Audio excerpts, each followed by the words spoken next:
Hey everybody, what's up? Brett Mix here, back for the Monday Night Wars. We take a look at the WWF side.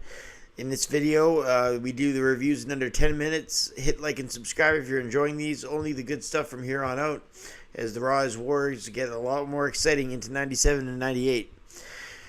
Plus, obviously, you can check these reviews anytime. You don't have to follow with me in 97, 98. You can watch these reviews anytime because I archive them in the Raw and Nitro section, and they're always there for you for whenever you want to go back and watch the Monday Night Wars. This is the 215th episode in the Raw history. Ratings for this week's Raw were 2.4, but the problem is that Nitro did a 3.5. Or a 3.3 rather, sorry. So Raw did a 2.4, Nitro did a 3.3. A winning margin of 0.9 this week for Nitro. The show featured Rodman and the NWO with the Chicago crowd, so that was tough to beat. That was the opening segment for Nitro, so this WWF Raw had a tough competition. After this week's loss, the total scoreboard is now 17 wins for the WWF, 68 losses, and 2 draws, all time in the 87 weeks of the Monday Night War. Again, WWF has only won 17 times in the 87 weeks of the Monday Night War.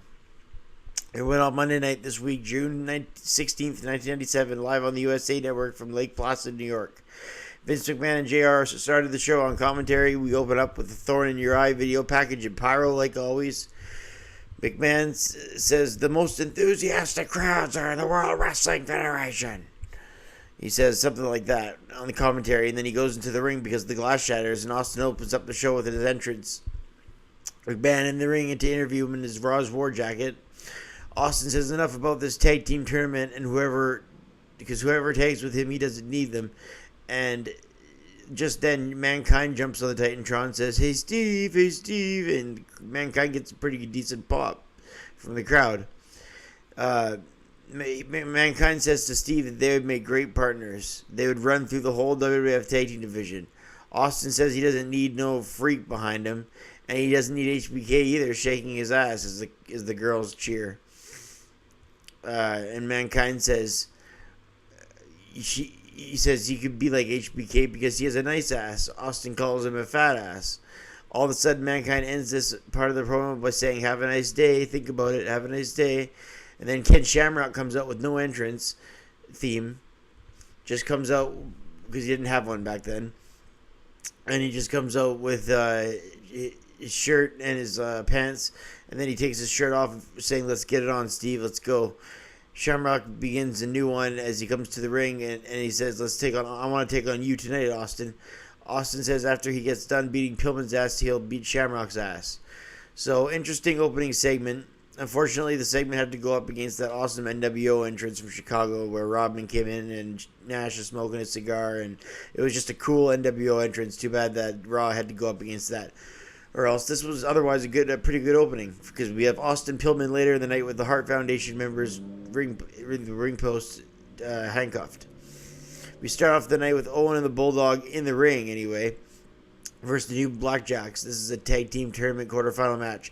The winner of this tag team tournament will face Austin and a partner of his choice. Again, Mankind was opting to be that in the opening segment for the tag titles.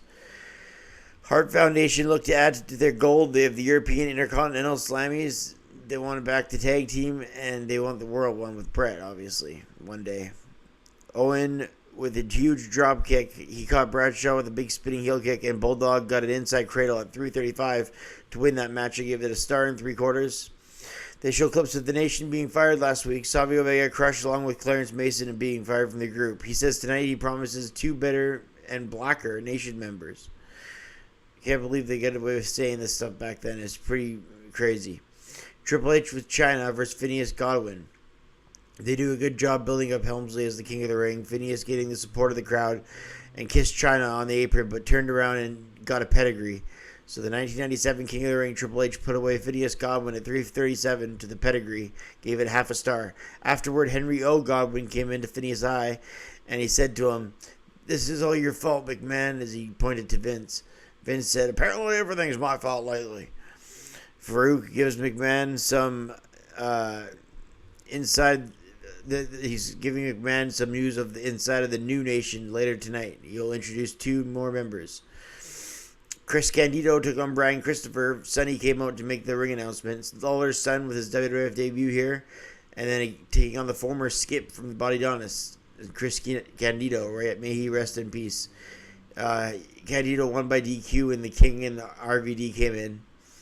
And Tommy Dreamer and all them, and Heyman tried to help Candido after the match. It was one big ECW kind of ECW fest. Goldust defeated Jim Neidhart at 3:47 with the curtain call. I gave it half a star. Stone Cold took on Brian Pillman. Again, the Hart Foundation members were handcuffed to the ring posts. Stone Cold went to work on the limited Pillman due to his injuries. And JR said he's never going to be called Flying Brian anymore, thanks to Austin. Austin, he obviously he had other accidents, Pillman, but kayfabe-wise, Austin broke his ankle. Pillman suffered like a broken nose in this match. His nose was all bloody because the chair caught him in the face that Austin went to work on Pillman with. Owen picks the pocket of the handcuffs eventually and then drops Stone Cold as Austin's wins by DQ at 11:45. I gave it 2.5 stars. The match was pretty intense while it lasted, was Austin versus Pillman, and the Hart Foundation around the ring made it a little bit more entertaining. Owen gave the key to Neidhart, then Neidhart gave the key to Bulldog, and eventually all the Hart Foundation got loose and attacked Austin. After the match, Goldust, LOD, and Shamrock attacked the Hart Foundation, saving Austin. And Goldust says we accept the challenge. The 5 best in the WWF versus Hart Foundation at Canadian Stampede. Austin says I don't need to be with you then and not now. Sable came out this time to introduce Tommy Rogers and Bobby Fulton, the former Fantastics. And they go at it, and Rogers wins at 2:48. I gave it 1.5 stars. The Headbangers took on Jerry Lawler and Rob Van Dam as another tournament tag team match. Lawler with a snapmare and a right hand to the canvas. Mosh comes in, slamming Lawler and wrestling RVD. King with a pile driver, and then he taunts Tommy Dreamer. Then the Sandman comes in with a kendo stick to hit Lawler.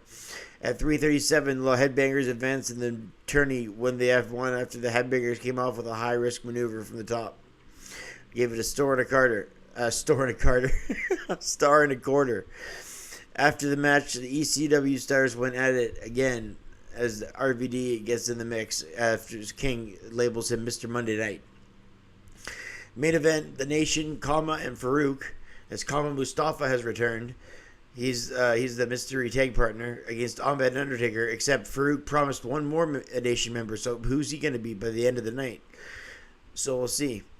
The new Nation has arrived. Farouk and Kama in succession take it to Taker, slam down. Taker lands one-headed choke slam, but Kama hits him with a press slam.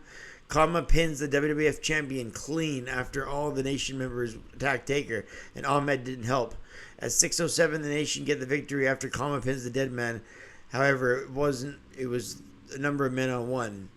3/4 of a star. To end the show, the Ahmed Johnson joined the members of the Nation in beating down Taker, hitting him with a Pro River plunge, just like he did at King of the Ring before this.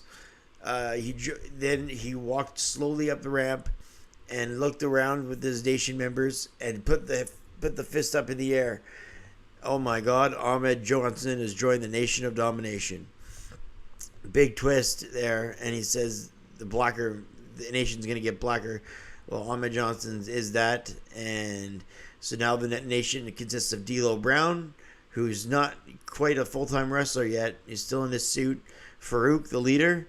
Kama Mustafa, the muscle. And now they got Ahmed Johnson, more muscle, in the Nation. This was before they wanted to go with. This is before Rocky Maivia joined. But eventually the Nation will grow stronger with other additions in the next year in total. Quality rating, I rated the show a 5 out of 10. Austin versus Pillman carried an otherwise uninspired edition of Monday Night Raw, as there was a lot of low-card matches in this night. I thought there was too many. I mean, you got Fulton versus Rogers. You got Christopher versus Candido. Not that these aren't good workers, but these aren't top Raw star powers. There was no Brett. There was no Shawn. 5 out of 10 seems reasonable. The scoreboard now after 87 weeks. Again, Raw has 17 wins, and Nitro has 68 wins. So 17, 68, and 2 is Raw's record versus Nitro.